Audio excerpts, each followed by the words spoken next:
Pitts, Monroe, Stevens, collectively referred to as the defendants, and others known and unknown, were members, associators, and facilitators of a business enterprise, the enterprise known as XXX Party Kings, or XXX Party Kings, which was a subset of an alleged umbrella business, Warset Entertainment. Warset Entertainment. Well, that might be where the gang stuff comes into play, guys, because if you understand the name Warset, you understand that's gang related. I don't. So, a war set. A set is the gangs call themselves sets. Oh, okay. I get where you're going. Yeah. You understand? So that might be where it's coming into play, where they're saying this was used to funnel money into the gang, which was engaged in the prostitution of minor and adult females, in a violation of the laws of the state of Maryland and of the United States. I want to know what the cut is here on number 5. Go ahead. A female was expected to provide the enterprise with a portion of the money earned through her commercial sex activities in conjunction with the enterprise. 6. Enterprise members and associates cooperated with one another to promote the commercial sex activities of the enterprise, primarily in and around Charles County, Maryland, Prince George's County, Maryland, and Washington, D.C.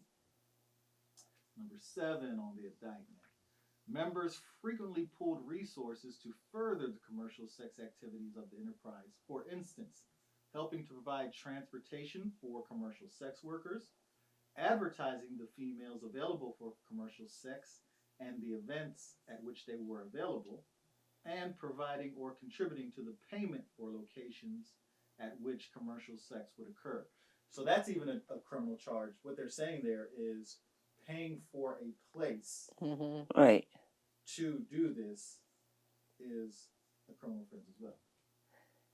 Which, I mean, look, I understand what they're getting at, but it's like you're running a business, you're going to be doing these things, you're going to be transporting things, you're going to be like leasing or renting space. But like, they can't, but not with the intention of. Right. We understand sex work is illegal. And so all of these things for normal work are standard parts of operating any business. Yeah.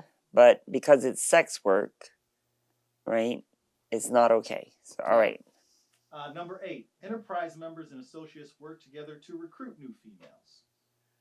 And folks, this is their indictment. So this is all the things the state or the federal government will use against you. So what you're hearing is what they're using against the activities these guys do. So, they use the fact that they went out there trying to always meet new girls. I'm sure they met tons of girls on Fed, on SLS, on this side, on that side. You know what I mean? That activity, they're using this against them at this point. Because they have their text messages, they have their media, their website messages, they get into all of that stuff. For those of you, this is my own personal pet peeve. It has nothing to do with the show. Privacy matters. So, we'll leave it at that. Number 9, among others, one purpose of the enterprise was permitting, facilitating, and promoting commercial sex at parties associated with the enterprise through the operation and use of VIP rooms, used for the purpose of commercial sex activities within the premises associated with the enterprise. So that's my thing about, I keep seeing the VIP room. So, like, I guess, because you're holding a gangbang party, right? So this is what I was told by the person who put me on this. They said that what they would do is the guys would pay whatever their fee is, and then I think they would come in, and the fee was nominal. It was like $20 to get into the party. Okay. But then they would pay another whatever, I don't know the price, and they would give them like a poker chip or something. Okay. And the client would go give the girl the chip. Okay. Right? So I guess this is how they kept track of how many dudes the girl went through. Yeah. So the girl, at the end of the night, she would bring her chips and they would cash her out. Okay. And so they would go into those rooms with the girl. Okay, so they got one-on-one with it. They got one-on-one. So that's what they're talking about with the VIP. Was it who wanted one-on-one? Was it one-on-1 or 1-on-10? I thought that we were talking But about. That's what we're saying. Within the gangbang, they had the ability to have a one-on-one. Oh, I see. Yeah. If you paid an extra fee for the VIP room, you were paying for the VIP room, but the VIP room was okay. I want to take you I don't want to share you with all these other dudes.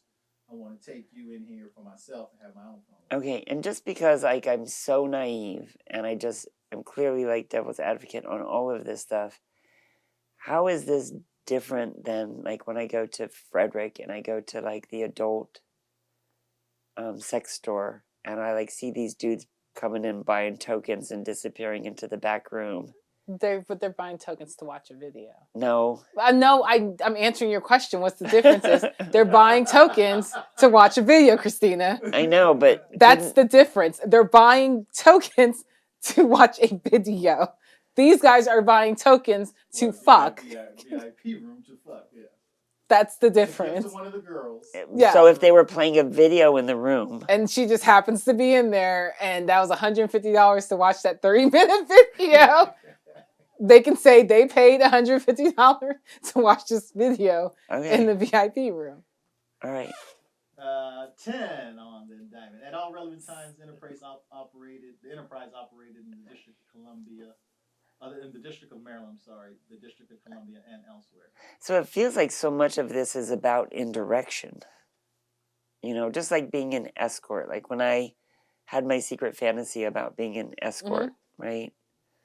And I was like, well, I don't want to get in trouble for doing sex work. You can't say it. I just want the girlfriend experience. Yeah, you just say, donate me. It used to be roses. Oh my God, Craigslist days. And like Craigslist and Backpage. Yeah, you cannot call it out. You have to speak in code for everything. But and speaking in code, do they not?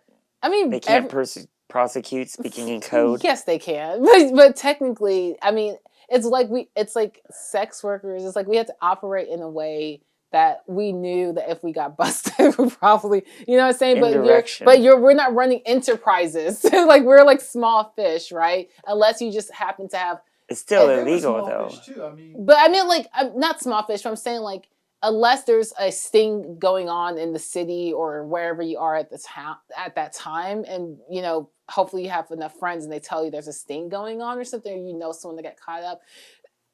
As an independent sex worker, they're like, it's always the girls. I feel like it just depends though, because we're talking about like, if we're talking about like sex workers, like someone like me who's just advertising online for shit, right? Versus like girls who work with a whole bunch, like a guy who has a whole bunch of girls. Or actually, this one girl, she was like a really big time madam, and she had a whole bunch of girls. You know, like they're gonna keep going after the girls on the street, and then eventually try to work their way up. But someone like me just randomly online posting stuff is I was scared all the time. Even though I wasn't even having sex, I was still scared because, you know, the things I was doing was still punishable by law. But so if I go on my trans dating sites right now, yeah, and I say,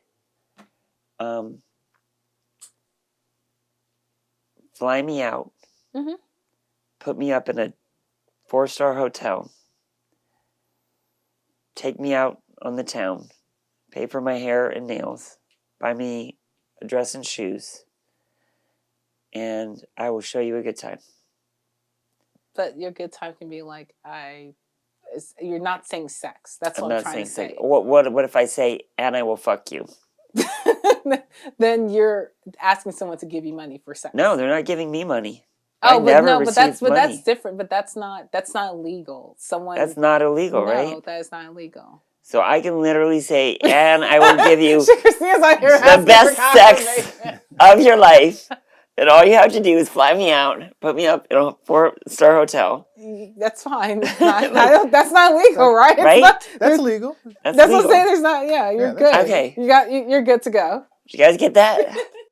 I have an angel on my shoulder, but a devil in my head.